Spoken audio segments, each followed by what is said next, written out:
بسم اللہ الرحمن الرحیم۔ ایک چڑیا، ایک اندھا سانپ اور ڈاکوؤں کی توبہ۔ ایسا واقعہ جو دل کو ہلا دے۔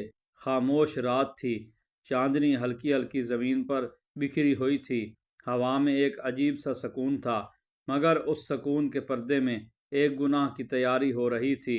ڈاکوؤں کا ایک گروہ حسب معمول ایک بستی میں ڈاکہ ڈالنے نکلا تھا۔ یہ ان کا روز کا کام تھا۔ لوٹ مار، خوف، آہیں اور بد دعائیں، یہی ان کی کمائی تھی۔ اس گروہ کا ایک سردار تھا جو عمر میں سب سے بڑا اور تجربے میں سب سے آگے تھا، مگر اس رات عجیب بات یہ ہوئی کہ جب سارے ساتھی بستی کی طرف بڑھ گئے، سردار پیچھے ہی ایک درخت کے نیچے بیٹھ گیا۔ ساتھیوں نے کہا، سردار تم نہیں آ رہے؟ اس نے مختصر جواب دیا، تم جاؤ، میں یہیں انتظار کرتا ہوں۔ کسی نے سوال نہ کیا، سب اسے اس کی چالاکی سمجھ کر آگے بڑھ گئے۔ سردار درخت کے سائے میں بیٹھا، اندھیری رات میں سوچوں میں گم تھا۔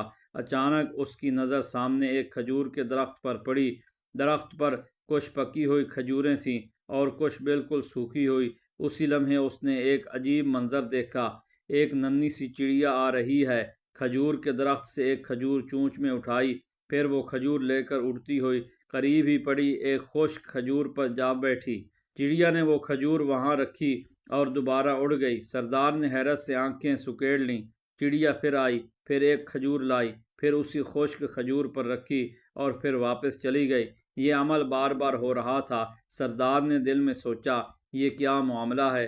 چڑیا کھجور خود کیوں نہیں کھا رہی، بار بار یہاں لا کر کیوں رکھ رہی ہے؟ تجسس نے اسے بے چین کر دیا۔ وہ آہستہ آہستہ اٹھا، قدموں کی آہٹ دبائے اس خشک کھجور کے قریب گیا۔ اس نے اوپر نگاہ اٹھائی اور جو منظر اس نے دیکھا، اس کی روح کانپ اٹھی۔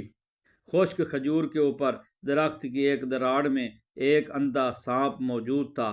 سانپ بالکل ساکت تھا، اس کی آنکھوں میں روشنی نہ تھی، مگر اس کا منہ کھلا ہوا تھا اور وہ چڑیا، وہ اس سانپ کے کھلے منہ میں کھجور ڈال رہی تھی۔ سردار کے ہاتھ کانپنے لگے، اس کے دل پر جیسے کسی نے زور سے ضرب لگائی ہو۔ وہ بڑبڑایا، یا اللہ، یہ کیا راز ہے؟ وہیں کھڑے کھڑے اس کی آنکھوں کے سامنے اس کی پوری زندگی گھوم گئی۔ ڈاکے، ظلم، بے گناہوں کے آنسو، ماؤں کی دعائیں، بچوں کی چیخیں۔ اس کے دل میں ایک آواز گونجی، جب اللہ ایک اندھے سانپ کے لیے ایک چڑیا کو مقرر کر سکتا ہے تو کیا وہ میرے رزق کا انتظام نہیں کر سکتا؟ میں کیوں حرام کے پیچھے بھاگ رہا ہوں؟ اس کا دل بھر آیا، آنکھوں سے آنسو بہنے لگے۔ اسی لمحے دور سے اس کے ساتھی واپس آ گئے۔ سب کے ہاتھوں میں لوٹا ہوا مال تھا، چہروں پر فتح کی خوشی۔ انہوں نے سردار کو روتے دیکھا تو حیران رہ گئے۔ ایک ساتھی بولا، سردار کیا ہوا؟ سب خیریت ہے؟ سردار نے آنسو پونجے اور مضبوط آواز میں کہا، سب مال واپس کرو۔ سب چونک گئے، کیا واپس کریں؟